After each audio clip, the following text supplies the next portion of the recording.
Hello, my name's Alex and welcome to Happily Hired with Heart. I have supported hundreds of people every single year back into sustainable work. So today's video, I'm going to focus on age discrimination. It's a topic that came up recently within one of my groups that I was delivering. This is why I love my groups because I get lots of information from them and to understand what their feelings are.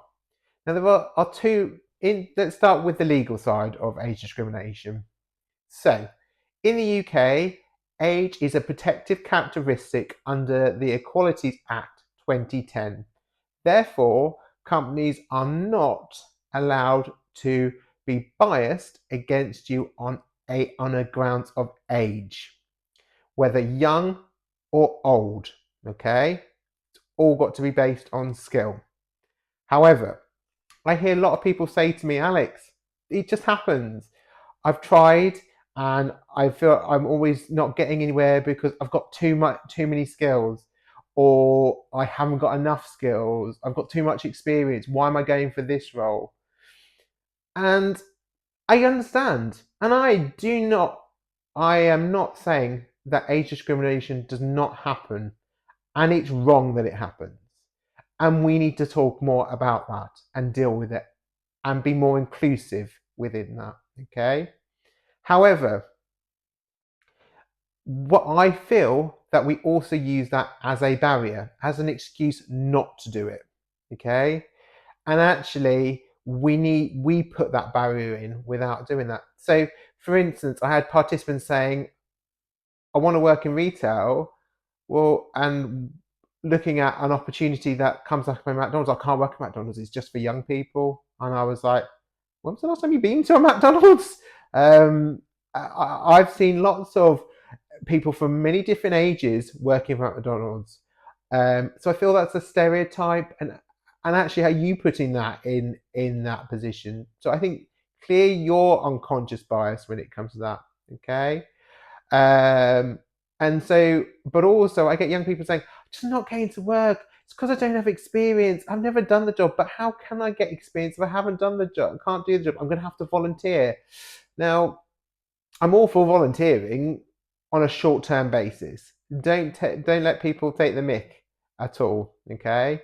I've worked with some people that were working for an organisation, were fully qualified to do the job, but they were just volunteering and they didn't ever offer them the job. How crazy is that? You know? And that's why I say things do happen. But I also like, so let's just go with the older end, okay? People aren't hiring me because I'm too old, okay? So, as I said, protected under the Equalities Act 2010. Now, I don't take that. I've got two examples. You know, my dad is nearly 81. Yeah. He is still working in a kitchen, a busy kitchen, and is working. Yeah. Fast paced, has to do things. But he has vast experience. He's worked in that all his life. So he hasn't been stopped because of his age. He's shown that he can do it to get there. My colleague's mum went to an interview and they did decide to go with someone that was younger um, because they felt that they could mould them. But it turned out they couldn't cope with it. So they quickly phoned their mum back and said, come in, please, we need your experience. And actually, they stayed for 10 years doing that job. So, you know, as I said, I don't believe it doesn't happen and we need to spell it out. But actually, I do feel like we put that barrier in place. Now, let's talk about how we can overcome that. Well, remember, on your CV, you've only got 2 pages. And on 2 pages, you do not need to list every single job that you've done. Yeah? So that'd be the first thing I'll say to you. Don't list every job. Make sure you've only got 5 to 10 years worth of experience. As I've said previously, if you've got if the skill is relevant, you would have done it recently, okay, in the last couple of jobs, okay. So you don't need to do that in your personal profile. Do not under any circumstances, don't say, I've got 20 years worth of experience. You are putting the age on there. You can work that one out, okay? The other thing is only include qualifications that are necessary for the job. So look, if you've got O levels, O levels, and they're not necessary for the job, don't include them. Yeah, don't show your age at the first sign. Okay, make sure you've got the relevant experience there for it. Okay, so there's just a couple of tips from there. And then let's say you are someone that is young, okay, and looking for work. My advice would be this: look at the type of CV you're using, okay? We all talk about you've got to have a CV with a chronological, with all your work experience.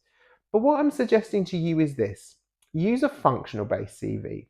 Now, that CV does have any experience that you've got, but it's further down, but it really focuses on your skills. Okay. So what you would do is not just list the skills, but you would give information of where you've gained those skills or how you've used those skills to do that. And there are lots of examples online for functional CVs. Okay. Um, just because it's done one way does not mean you can't do it another. And I would always say that if you're changing careers, actually a functional skills CV would be a really good opportunity, whatever age. So I hope you found that useful. As I said, age is not a barrier. I understand it happens and it shouldn't, and we should call it out when it does. But also, we don't need to put that barrier in place, okay? You are better than that and you know you can do it, yeah? And remember, you are not on your own in this and you have more sparkle than you think.